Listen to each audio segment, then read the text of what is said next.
बिस्मिल्लाहिर्रहमानिर्रहीम, अस्सलाम वालेकुम। खेलों की खबरों पर तबसरों और तजियों से स्कोर के एक और प्रोग्राम के साथ सैयद याया हुसैनी आपकी खिदमत में हाजिर है। कीवी देश में गेंद का रंग बदला, कपड़ों का रंग भी बदला, लेकिन नहीं बदला तो पाकिस्तानी टॉप ऑर्डर बैटिंग का अंदाजे बल्लेबाजी। माउंट मांगनोई में खेले जाने वाले पहले टेस्ट में बॉलिंग हो, बैटिंग या फील्डिंग, पाकिस्तानी टीम तीनों ही शोबों में मुतासर ना कर सकी। पाकिस्तानी बॉलिंग में कहीं न तजुर्बेकार रंग नजर आया तो कहीं अच्छी गेंदों पर नौजवान बॉलर्स की गेंद पर फील्डर्स कैच छोड़ते रहे। विलियमसन सेंचुरी बनाकर और उनके साथी खिलाड़ी अच्छा स्कोर बनाकर पाकिस्तान को पहली इनिंग में 431 रन का मुश्किल हदफ सेट कर गए। बाबर आजम की गैर मौजूदगी में पाकिस्तान के टॉप ऑर्डर कीवी बॉलिंग का बोझ बर्दाश्त न कर सके। इब्तदाई बल्लेबाज विकेट पर ठहरे तो रहे लेकिन रन्स न बना सके और पाकिस्तान 100 से भी कम रन्स पर अपनी 6 विकेटें गंवा चुका था। पाकिस्तान टीम पर फॉलो ऑन का खतरा मंडला रहा था, लेकिन भला हो कप्तान मोहम्मद रिजवान और फ़हीम अशरफ का, जिन्होंने पाकिस्तान को फॉलो ऑन की हजीमत से बचा लिया। हैवीवेट कोचिंग स्टाफ और ड्रेसिंग रूम में वसी तजुर्बा रखने वाले कोचेस की मौजूदगी में कीवी सरजमीन पर पाकिस्तानी बैटिंग क्यों नाकाम हो रही है और नौजवान बॉलर्स कब परफॉर्म करना शुरू करेंगे, इस पर होगी आज के इस प्रोग्राम में गुफ्तगू। खेल के तीसरे दिन पाकिस्तान के इब्तदाई बल्लेबाजों की कारकर्दगी पर नज़र डाल लेते हैं। पाकिस्तान टीम 60 ओवर्स खेलकर 80 रन पर 6 विकेटों से महरूम हो चुकी थी। शान मसूद 10, आबिद अली 25, मोहम्मद अब्बास 5, अजहर अली 5, हारिस सोहेल 3 और फवाद आलम 9 रन बनाकर पवेलियन लौट चुके थे। 80 पर 6 और इस सूरत हाल में ऐसा महसूस हो रहा था कि पाकिस्तान फॉलो ऑन के बाद कहीं इनिंग्स की शिकस्त से 2-4 ना हो जाए, लेकिन कप्तान मोहम्मद रिजवान और ऑलराउंडर फ़हीम अशरफ ने 7वीं विकेट पर सेंचुरी शराकत बनाकर टीम को मुकम्मल तबाही से बचा लिया। Wicket keeper batsman Mohammad Rizwan और फ़हीम अशरफ ने 107 रन की शराकत 7वीं विकेट पर कायम की। मोहम्मद रिजवान 8 चौकों की मदद से 71 रन बनाने में कामयाब हुए और रन आउट हुए मिचेल सेंटनर की शानदार थ्रो के नतीजे में। लेकिन दूसरी जानिब फ़हीम अशरफ इनिंग के इख्तिताम तक विकेट पर मौजूद रहे। फ़हीम अशरफ सिर्फ 9 रन की कमी से अपनी पहली सेंचुरी न बना सके, लेकिन टेस्ट क्रिकेट में वो अपना बेहतरीन स्कोर 91 रन करने में कामयाब रहे। माउंट मांगनोई में पहले टेस्ट मैच के तीसरे दिन पाकिस्तानी बल्लेबाजों की कारकर्दगी पर हमने आपको बताया, दिखाया और अब इस पर तज़िये के लिए चलते हैं लाहौर, जहां टेलीफोन लाइन पर 92 वर्ल्ड कप की फातेह टीम के फास्ट बॉलर, लाहौर कलंदर के डायरेक्टर क्रिकेट और कोच आकिब जावेद साहब हमें ज्वाइन कर रहे हैं। खुशामदीद कहेंगे आकिब आपको। न्यूजीलैंड पहली इनिंग में 431 रन बनाने में कामयाब रहा और पाकिस्तान अब दूसरी इनिंग्स में जो पाकिस्तान की पहली इनिंग थी 239 रन पर पवेलियन लौट गया और अब पाकिस्तान टीम को न्यूजीलैंड के खिलाफ 192 रन के खसारे का सामना है। पाकिस्तान बॉलिंग करेगा सेकेंड इनिंग में और न्यूजीलैंड 192 रन से अपनी दूसरी इनिंग शुरू करेगा। क्या कहेंगे आप? न्यूजीलैंड में 2 टेस्ट मैच खेलने के लिए हम गए हैं, पाकिस्तान को टेस्ट बचाने के लिए अब क्या हिकमत अमली की ज़रूरत होगी? 2 दिन 6 सेशन का खेल। देखिए यही अगर आप देखें तो न्यूजीलैंड में पाकिस्तान हमेशा बेहतर परफॉर्मेंस देता है। इंग्लैंड में भी बेहतर परफॉर्मेंस रहती है अगर आप कंपेयर करें ऑस्ट्रेलिया और साउथ अफ्रीका से और न्यूजीलैंड और इंग्लैंड से। उसकी वजह यह है कि ना इंग्लैंड में ना न्यूजीलैंड में वो इतना ज्यादा बाउंस नहीं होता। पाकिस्तानी जो बैट्समैन हैं इनको जब बाउंस और सीम दोनों इकट्ठी मिलती है ऑस्ट्रेलिया या साउथ अफ्रीका में, तो फिर तो बिल्कुल ही इनकी बैटिंग जो एक्सपोज हो जाती है। बट अगर आप इस टीम को देखें तो इसमें बैटिंग में कोई तजर्बा नहीं है। अजहर अली हैं जो कि ज्यादा टेस्ट मैच खेल चुके हैं, उसके अलावा हारिस सोहेल भी इन एंड आउट रहते हैं, मोहम्मद रिजवान भी अभी उन्होंने स्टार्ट ही लिया है अपना। तो इसमें कोई भी मुझे ऐसा प्लेयर नजर नहीं आता सिवाय अजहर अली के, जो खेले तो काफी है, तजर्बा बहुत है, बट पिछले दिनों भी काफी मुश्किल में रहे। इंग्लैंड में भी बड़ी मुश्किल से बाद में उन्होंने रिकवरी की 100 करके।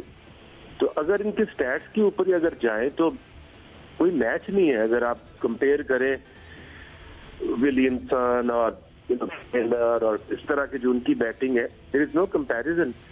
और सबसे जो बड़ी चीज एक, जब भी आप इनका स्कोर कार्ड सामने रखते हैं तो आपको एक चीज नजर आती है शान मसूद स्ट्राइक रेट 23.8। बहुत ज़्यादा गुफ्तगू हो रही है इस मामले पर कि हमारे बैट्समैनों ने बल्ले को अपनी बॉडी से करीब रखा, रन बनाने के लिए नहीं गए, और इसकी इब्तदाई तस्वीर बड़ी जो है वो वाज़े है कि हमारे बैट्समैनों ने जिस सुस्त रवि के साथ बैटिंग की उस पर थोड़ी सी बात कर लेता हूँ आपसे कि पाकिस्तानी बैट्समैनों ने इब्तदाई 50 ओवर्स में 5 विकेट के नुकसान पर सिर्फ 65 रन स्कोर किए। ये टेस्ट क्रिकेट में 50 ओवर्स के बाद किसी भी टीम का दूसरा कम तरीन स्कोर है। इससे कबल 2015 में जनूबी अफ्रीका ने भारत के खिलाफ चौथी इनिंग्स में 2 विकेट के नुकसान पर 49 रन स्कोर किए थे, लेकिन जनूबी अफ्रीका ने यह स्कोर चौथी इनिंग में 481 रन के हदफ के ताकुब में मैच बचाने के लिए किया था।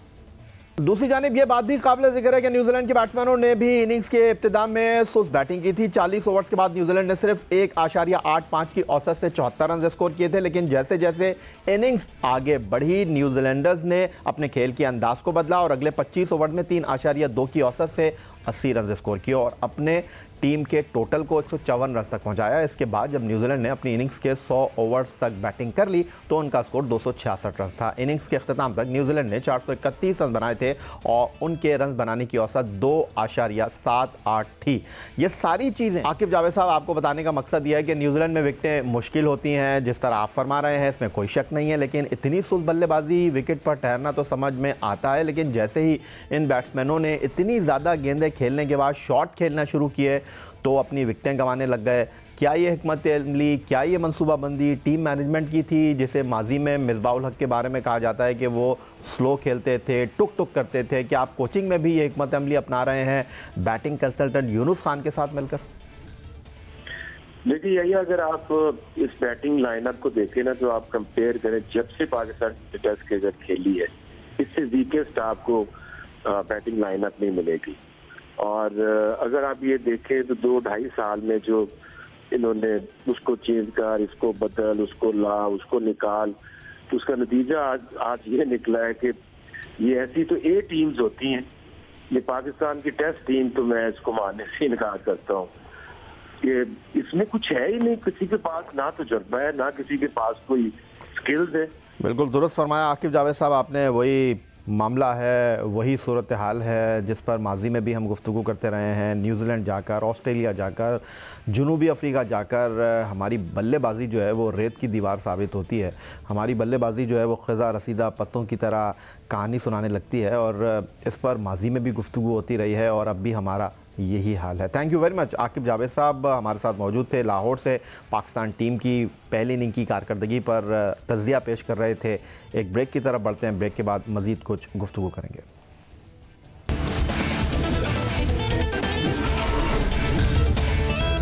बल्लेबाजी के बाद अब माउंट मांगनोई में पाकिस्तानी बॉलिंग अटैक के हवाले से कुछ बात कर लेते हैं। पाकिस्तानी बॉलिंग अटैक में शाहीन शाह अफरीदी ही सबसे कामयाब बॉलर रहे। मैच के आगाज़ से ही वो अपनी स्विंग बॉलिंग से 13 रन पर 2 विकेटें ले चुके थे, लेकिन इसके बाद केन विलियमसन और रॉस टेलर के दरमियान पार्टनरशिप ने पाकिस्तानी बॉलिंग अटैक की कलाई खोल दी।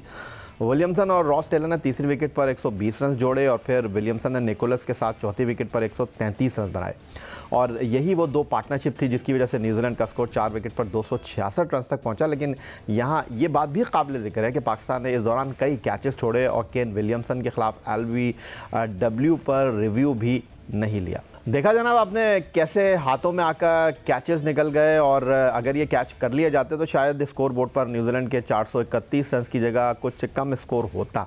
पाकिस्तानी टीम की फील्डिंग की जो कैच छोड़ने की पुरानी रविश है वो यहाँ पर भी बरकरार हमें दिखाई दी। अब सिकंदर बख्श साहब इस वक्त टेलीफोन लाइन पर हमारे साथ मौजूद है। सिकंदर बख्श साहब, फिर जब तनकीद होती है, क्रिटिक्स जो है वो सवालात करते हैं, तनकीद के नश्तर बरसाते हैं तो बोर्ड जो है वो नाराज़ हो जाता है।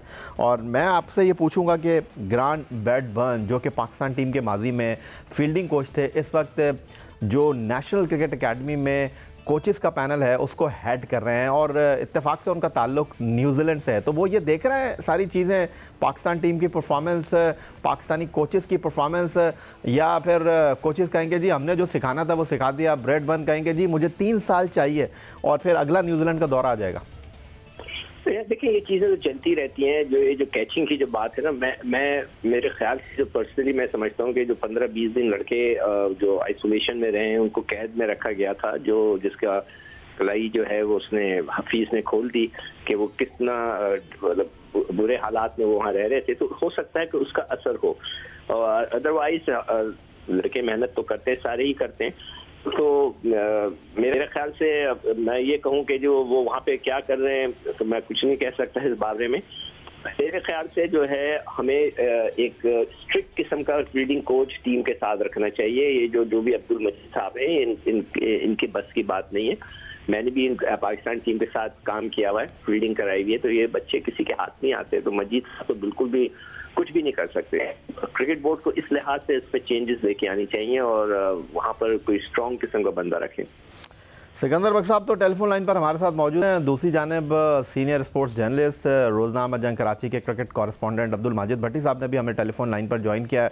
माजिद भट्टी साहब, कुछ दिन पहले आपने खबर दी थी नेशनल क्रिकेट अकेडमी ने टारगेट सेट किया है। ग्रांट ब्रैडबर्न जो है उन्होंने कोचिज से बात की है 6 टीमों के कि जी अगले चंद सालों में पाकिस्तान ने कम से कम 2 आईसीसी इवेंट्स जीतने हैं। इस तरह जीतेंगे हम आईसीसी इवेंट्स, ये हमारी अप्रोच है, ये हमारी कारकर्दगी है जिसकी बुनियाद पर सिर्फ बातें ही हो रही हैं और ग्राउंड पे हमें परफॉर्मेंस नज़र नहीं आ रही। ठीक है, सिकंदर बख्श साहब बजा फरमा रहे हैं, दुरुस्त फरमा रहे हैं कि खिलाड़ी जो है जानबूझकर इस तरह की कारकर्दगी नहीं दिखाते, लेकिन हमें ग्राउंड में एफर्ट भी तो नज़र आए ना।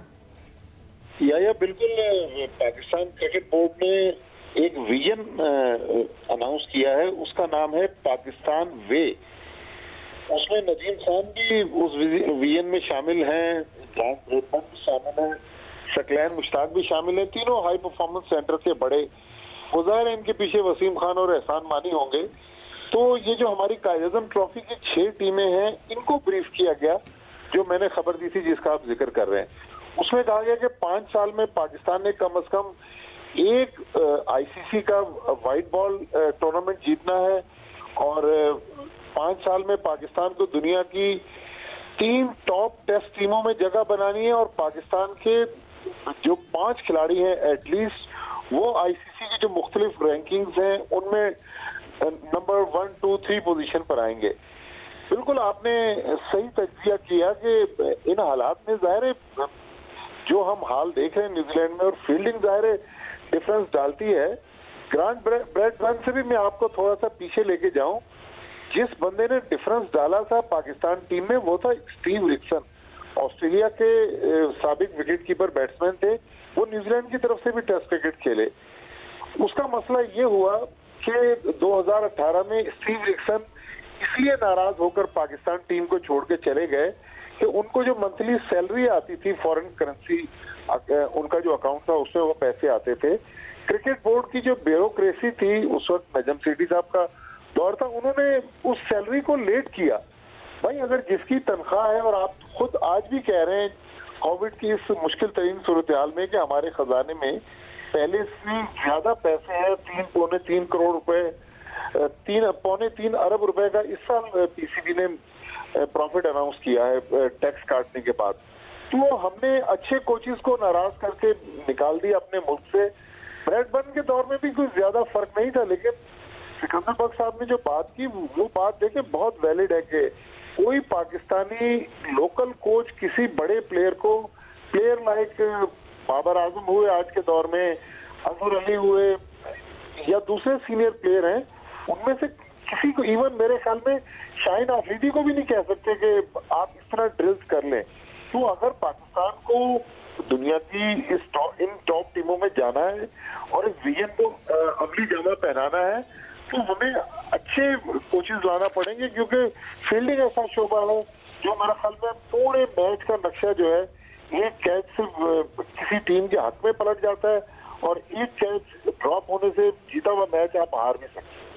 माजिद भट्टी साहब और सिकंदर बख्श साहब हमारे साथ मौजूद हैं, लेकिन इस दौरान अब कुछ बात कर लेते हैं लेग स्पिनर यासिर शाह की, जिन्होंने टेस्ट क्रिकेट में तेज़ तरीन 200 विकेटें मुकम्मल की। गैर मुल्की सरजमीन पर कुछ कारगर लग नहीं रहे वो। न्यूजीलैंड के खिलाफ पहले टेस्ट मैच में यासिर शाह पहले दिन कोई विकेट ना ले सके। दूसरे दिन यासिर शाह ने केन विलियमसन की विकेट हासिल की और 2 टेल एंडर्स बैट्समैनों को उन्होंने पवेलियन भेजा। यासिर शाह ने सबसे ज़्यादा 37 ओवर्स कराए, जिसमें 4 मेडन के साथ 113 रन देकर वो ये परफॉर्मेंस देने में कामयाब रहे। लेकिन लेकिन दूसरी तरफ यासिर शाह कुछ अरसे से गैर मुल्की दौरों पर ज़्यादा कारगर साबित नहीं हो रहे। दौरे ऑस्ट्रेलिया में सिर्फ 4 विकेटें ले सके थे। इंग्लैंड के खिलाफ इंग्लैंड में पहले टेस्ट मैच में 8 विकेट लेने के बाद अगले दोनों टेस्ट मैचों में मजमूई तौर पर वो सिर्फ 3 ही विकेटें हासिल कर सके थे।